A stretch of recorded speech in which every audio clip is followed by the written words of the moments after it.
السلام على الحسين. علی کے نام کی لاج اصل میں علی کی بہوؤں نے رکھی ہے. اس انداز سے ایسا کریکٹر پیش کیا علی کی بہوؤں نے، اور اس میں بھی خاص طور پر رباب، خاص طور پہ رباب. اس کے بعد میرے پاس موقع نہیں ہوگا تو ایک ذمہ داری بھی ادا کر دوں، اور ویسے بھی بہترین وقت. بعض صاحبان ایمان بے اولاد ہیں، انہوں نے اولاد کے لیے دعا کے لیے کہا. رباب کا نام آئے، اصغر کا نام آئے تو اس دعا کے لیے اس سے بہتر کوئی موقع نہیں ہوتا. پروردگارہ تجھے رباب کی اصغر کا واسطہ، جو بے اولاد مومنین نے خاص التماس کی ہے، ان کی یہ پریشانی دور فرما. اصغر کے وسیلے میں ان کو صاحب اولاد بنا، خاص طور پہ رباب. دیکھیں رباب وہ خاتون کہ آقا حسین نے رباب کے لیے کیسا جملہ کہا جو ایک عام مومن بھی کہتے ہوئے ذرا شرماتا. آقا حسین نے کہا جس گھر میں رباب یا سکینہ نہ ہو وہاں میرا دل نہیں لگتا. بیٹی کے لیے باپ کہے تو پھر بھی سمجھ میں آتا، لیکن پبلک کے اندر اپنی کسی بیوی کو اس طرح پریس کرنا. یا رسول اللہ کا طریقہ ملتا ہے خدیجہ طاہرہ کی تعریف ہوتی ہے، یا آقا حسین کا طریقہ ملتا ہے کہ رباب کی تعریف. اور میدان کربلا کی تمام بیویاں وتھ فل ریسپیکٹ قربانی کے منزل پہ رباب ہمیں سب سے الگ نظر آ رہی ہے، کیونکہ رباب وہ جنہوں نے کربلا کے میدان میں اپنا سہاگ یعنی اپنا شوہر بھی قربان کیا، جنہوں نے کربلا کے میدان میں اپنا بیٹا اصغر بھی قربان کیا، اور جنہوں نے کربلا کے جہاد میں شام میں اپنی سکینہ بھی قربان کی. شوہر، بیٹا، بیٹی، رباب نے سب راہ خدا میں قربان کیا. ایسی کون بھی آپ کو ملے گی؟ بلکہ بعض علماء تو یہاں تک کہتے ہیں کہ میدان کربلا کی سب سے پریشان بیوی بھی شروع میں رباب تھی، اور بعد میں اپنے آپ کو سب سے خوش قسمت بھی سمجھ رہی. ہاں، آقا حسین کے لاشے کو جب 11 محرم کو دیکھا تھا نا تو ایک وعدہ کیا تھا زندگی میں کبھی چھت کے نیچے نہیں بیٹھوں. یہ ہلکی ہلکی بارش ہوتی ہے، مدینے کی تیز بارش میں بھی رباب کبھی باہر صحن سے اوپن اسپیس سے اس کے کبھی چھت کے نیچے نہیں آئی. مگر یہ بات کی منزل ہے. اس سے پہلے بعض علماء پڑھتے کہ شب عاشور، آج کی رات شب عاشور ہے نا، کربلا میں آج کی رات اور 24 گھنٹے کے بعد کی رات کتنا بڑا چینج، کتنا بڑا انقلاب آ جائے گا. آج کی رات کربلا کے میدان میں جائیے 61 ہجری میں سارے خیمے لگے، کل یہ سارے خیمے جل چکے ہوں.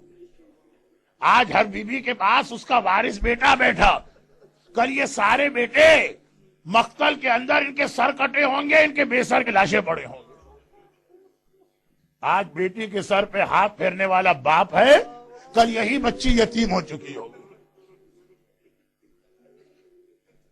مگر شب عاشور کے حوالے سے کچھ مسائل آج آپ رات کی مجلس میں سنیں گے جو یہاں میں نے سنا ہے ہوتی، اور کل دوپہر میں کچھ پڑھوں گا. ابھی تو یہ بات ہے کہ آقا حسین جیسے ہی شب عاشور آئی پہلے مردوں کا ٹرائل یا ٹیسٹ کیا اور پھر عورتوں کا. مردوں کے لیے پوری میٹنگ بلائی، عورتوں کے لیے میٹنگ نہیں بلائی. آدھی رات کے قریب آقا اپنے مسلح سے کھڑے ہوئے اور ایک بار بیویوں کے خیمے کو باہر سے دیکھتے ہوئے چل رہے. ہر خیمے میں ہر بیوی بہت خوش نظر آ رہی ہے، کل کے جہاد کی تیاری کر رہی ہے. لیلا کے خیمے کے قریب سے گئے، دیکھا اپنے اکبر کو کل کے لیے تیار کر رہی. آنو محمد زینب کے خیمے کے قریب سے گئے، دیکھا زینب آنو محمد کو کل کے جہاد کے لیے تیار کر رہی. کبھی جعفر تیار کے حالات سناتی ہے جو ان کا دادا، اور کبھی حیدر کرار کے حالات سناتی ہے جو ان کا نانا. فروا کے خیمے کے قریب گئے، قاسم کی تیاری ہو رہی. البتہ ایک خیمے کے ابھی قریب پہنچے تھے، دیکھا بھی نہ تھا اس خیمے سے رونے کی آواز آ رہی.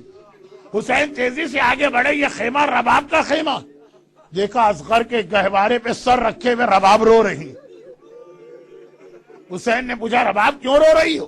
کیا اصغر مر گیا؟ 3 دن کا پیاسا ہے، یعنی 2 دن اور 2 راتیں 3 راتیں اصغر کو کوئی نقصان پہنچ گیا رو کیوں رہی؟ بڑا عجیب جملہ رباب نے کہا میں تو رو رہی ہوں اپنی بدقسمتی پر، میں تو رو رہی ہوں اپنی محرومی پر، ہر بیوی کو دیکھ رہی ہوں کہ کل کے جہاد کے لیے کیا تیاری کی جا رہی ہے، لیکن آقا اس گھر میں آ کے اللہ نے مجھے سب دیا، اولادیں بھی دی، مگر 2 اولادیں اس طرح سے دی کہ دونوں جہاد کے لیے نہیں جا سکتی ہیں۔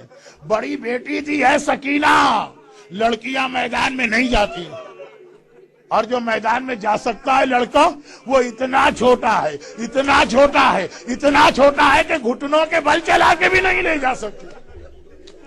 آقا کل جب یہ ساری بیویاں شہزادی فاطمہ کے سامنے جائیں گی تو اپنی اپنی قربانی لے کے جائیں گی اور رباب خالی ہاتھ جائے گی۔ مجھے نہیں معلوم آقا نے رباب کو کیا جواب دیا۔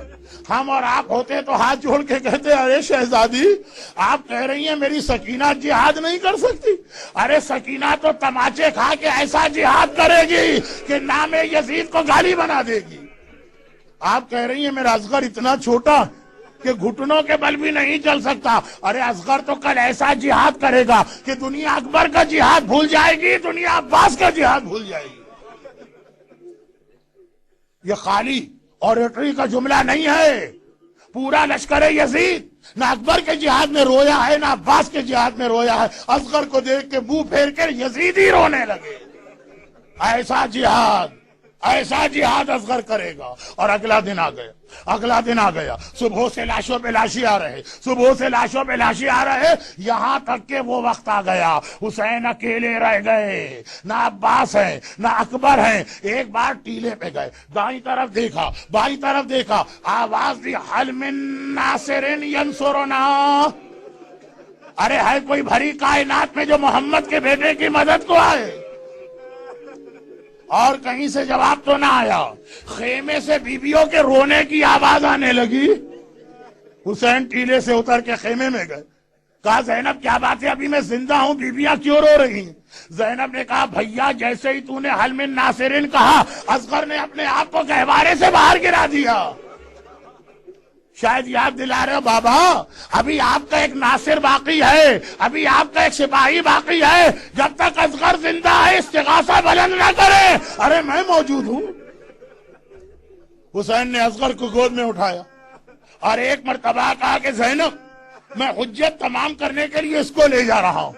رباب نے دیکھا میرا ششمہ ہا، اللہ اللہ، یہ مصیبت بھی وہ ہے کہ خالی مائیں سمجھ سکتی ہیں، جن کی گودوں میں چھوٹے بچے ہیں صرف وہ ماں سمجھ رہی ہوگی رباب پہ کیا گزر رہی ہے۔ حسین نے رباب کو گود میں لیا، اصغر کو گود میں لیا۔ رباب نے دیکھا، گھبرا کے کہا آقا میرا اصغر کہاں جا رہا ہے؟ حسین نے کہا رباب میں مقتل میں لے جا رہا ہوں۔ کہا کہ ذرا اصغر کو میری گود میں دے دیجئے۔ حسین نے اصغر کو رباب کی گود میں واپس کیا، اصغر کو لے کے رباب خیمے میں جانے لگی۔ حسین نے کہا رباب کیا مقتل میں بھیجنے کا دل نہیں چاہ رہا؟ کہا گھبرا کے کہا نہیں آقا ایک اور بات ہے، تھوڑی دیر کے بعد لے کر آئی۔ تو حسین نے کیا دیکھا؟ رباب نے بچے کا نیا کرتا پہنا دیا ہے، بالوں میں کنگھی کر دی ہے، آنکھوں میں سرما لگا دیا ہے، بہت چھوٹا ہے مگر شیر خدا کا پوتا ہے، پورا سپاہی بن کے میدان میں جائے گا۔ میں نے کسی کتاب میں نہیں پڑھا، لیکن ایک اپنے استاد سے سنا ہے کہ وہ جاتے جاتے ایک بار رباب نے کہا اصغر بیٹا تھوڑی دیر کے بعد تو اپنی دادی کی گود میں ہوگا، اگر دادی کہیں کہ ماں نے منہ نہ دھلایا کہہ دینا اماں کے پاس پانی نہ تھا اس لیے اس حالت میں تھے۔ شیر خدا کا پوتا پوری شان کے ساتھ عباس جیسی شان کے ساتھ چلا اور ایک بار حسین کی گود میں میدان کربلا میں پہنچا، اور حسین نے کہا اصغر تم شیر خدا کے پوتے ہو، اپنی حجت خود تمام کرو۔ ارے کیا عباس و اکبر کی تلوار کا وہ اثر ہوگا؟ ادھر اصغر نے اپنے سوکھے ہونٹوں پر ننھی سی زبان پھیرنا شروع کی، سارا لشکر یزید منہ ڈھل کے ہاتھ پھیر کے رونے لگا۔ عمر سعد گھبرا گئے، ہرملا کے پاس آیا، ہرملا اقطع کلام الحسین، ہرملا اگر یہ بچہ کچھ دیر اور رہا تو بغاوت آ جائے گی، میری فوج میرے خلاف ہوگی، کسی طرح حسین کا کلام کاٹ دے۔ ہرملا نے کہا اچھا۔ ایک بار تیر اٹھائے، ایک بھال کا تیر بھی ہے 2 بھال کا تیر بھی ہے، 3 بھال کا تیر بھی ہے۔ 1 بھال کا تیر عرب میں آدمی کی گردن توڑنے استعمال ہوتا، اور 3 بھال کا تیر جب کسی گھوڑے کی گردن توڑنا ہو یا درخت میں سوراخ کرنا ہو۔ تیر کا اپنا وزن اصغر کے وزن سے زیادہ۔ ایک بار تیر اٹھایا، کہاں گھوڑے کی گردن، کہاں ششماہے کا ننھا سا گلا، اور کمان میں تیر لگایا، پھینکنا چاہتا ہے تیر، ہاتھ کانپے، تیروں کمان گر پڑے۔ دوبارہ کوشش کی، تیروں کمان گر پڑے، پھر کوشش کی، تیروں کمان گر پڑا۔ اس کا دوست سنان آیا، ہر مولا اگر کوئی مجھ سے پوچھے عرب کا سب سے بڑا بہادر کون ہے، میں تیرا نام لوں گا۔ ایک بچے سے ڈر گیا۔ اگر کوئی پوچھے عرب کا سب سے بڑا تیر انداز کون ہے، بچے سے ڈر گیا۔ کہا بچے کی بات نہیں ہے، ادھر تیر پھینکنا چاہتا ہوں۔ خیمے کا پردہ اس طرح ہلتا ہے جیسے بچے کی ماں در خیمہ پر یہ منظر دیکھ رہی ہے، ہائے ماں کے سامنے اس کے لال کو کیسے تیر کا نشانہ بناؤں۔ سنان نے کہا میں تیری آنکھ پہ ہاتھ رکھتا ہوں اور تو تیر چلا، اور ادھر ہاتھ رکھا، آنکھوں پر تیر چلا، اور ایک بار اصغر کے گلے میں اس طرح یہ تیر پیوست ہو گیا کہ ننھے شہزادے کا گلا ایک طرف سے دوسری طرف چھت کے رہ گیا، خون کا فوارہ بلند ہوا۔ آقا نے چلو بڑھا کے خون لیا، آسمان کو پھینکنا چاہتے ہیں، آسمان گھبرا کے کہتا ہے آقا یہ بے گناہ خون نہ آنے پائے ورنہ کبھی بارش نہیں ہوگی۔ حسین کے چلو میں اصغر کا خون ہے، حسین یہ خون زمین پہ پھینکنا چاہتے ہیں، ارے زمین کانپ اٹھی، آقا یہ بے گناہ خون نہ آنے پائے ورنہ زمین سے کبھی سبزہ نہ پیدا ہوگا۔ حسین کے ہاتھ میں خون ہے، آسمان کو دیکھا، زمین کو دیکھا، انکار آسمان کو ہے، راضی زمین نہیں۔ اصغر تیرے خون کا ٹھکانہ کہیں نہیں۔ اور ٹھکانہ کہاں بنا؟ آقا نے یہ خون لے کے اپنے چہرے پہ مل دیا۔ نانا رسول خدا کے پاس جاؤں گا، کہوں گا نانا ذرا دیکھیے آپ کی امت نے میرے ششماہے اصغر کو کس طرح شہید کیا۔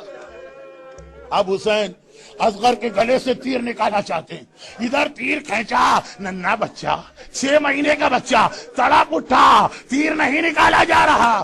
آقا اکبر کے کلیجے سے برچھی نکالنا مشکل تھا، یہ اصغر کے ننھے سے گلے سے 3 بھال کا تیر۔ حسین نے کہا اصغر بیٹا مجھے پتا ہے تو بہت چھوٹا، تجھے تکلیف ہو رہی ہوگی، مگر حیدر کرار کا پوتا ہے، عباس کا بھتیجا ہے، اکبر کا بھائی ہے، میں تیر نکالتا ہوں تڑپنا نہیں۔ اب بچہ نہ تڑپا مگر تیر کیا نکلا، اصغر کی جان بھی نکل گئی، ننھا سا لاشا۔ پورے کربلا کے جہاد میں عمر سعد اتنا پریشان کبھی نہ ہوا تھا جتنا اصغر کے وقت ہوا، اور پورے جہاد میں حسین اتنے پریشان کبھی نہ ہوئے تھے جتنے اصغر کے وقت ہوئے ہیں۔ کبھی نظر آیا آپ کو کہ کوئی لاشا لے کے حسین فیصلہ نہ کر پا رہے ہوں یہ لاشے کا کیا کرنا ہے؟ اصغر کا لاشا ہاتھ میں ہے۔ کل اعمال عاشورہ میں آپ 7 مرتبہ آگے بڑھیں گے، 7 مرتبہ پیچھے ہٹیں گے، وہ جملہ کہیں گے جو حسین کہہ رہے تھے۔ ننھا سا لاشا ہاتھ میں ہے، کبھی سوچتے ہیں خیمے میں لے جاؤں تو ماں کیسے دیکھے گی، کبھی سوچتے ہیں یہیں دفن کر دوں۔ 7 مرتبہ آگے بڑھے، انا للہ و انا الیہ راجعون، رضا بقضائک و تسلیما لامر۔ 7 مرتبہ آگے بڑھے، 7 مرتبہ پیچھے ہٹے، آخر میں یہ لاشا خیمے میں لائے۔ رباب نے دیکھا، ایک ہی جملہ کہا، یا بنیا امثلو کا ینہار، 6 مہینے کا جانور بھی ذبح نہیں ہوتا، ہائے میرا ششماہا، ہائے میرا اصغر۔ اور جب گہوارے کو دیکھتی ہوں گی فریاد کرتی ہوں گی۔ بس ایک آخری جملہ سن لیجیے۔ اگلا دن آیا، عمر سعد نے کہا اصغر نظر نہیں آ رہا، شمر نے کہا میں ڈھونڈتا ہوں، نیزہ ہاتھ میں لے کے چلا کربلا کی زمین پہ، کربلا کی زمین میں نیزہ گاڑتا چلا۔ ایک بار جو نیزہ نکلا، نوکے نیزے پہ ششماہے کا ننھا سا لاشا نظر آ رہا۔ شمر نے ایک ہاتھ سے لاشا تھاما، دوسرے ہاتھ سے خنجر نکالا، اصغر کا گلا کاٹا۔ رباب یہ منظر دیکھ رہی ہے، ننھی سکینہ یہ منظر دیکھ رہی، ہائے میرا اصغر، 2 مرتبہ ذبح کیا گیا، واہ اصغرا، واہ اصغرا۔ السلام على الحسين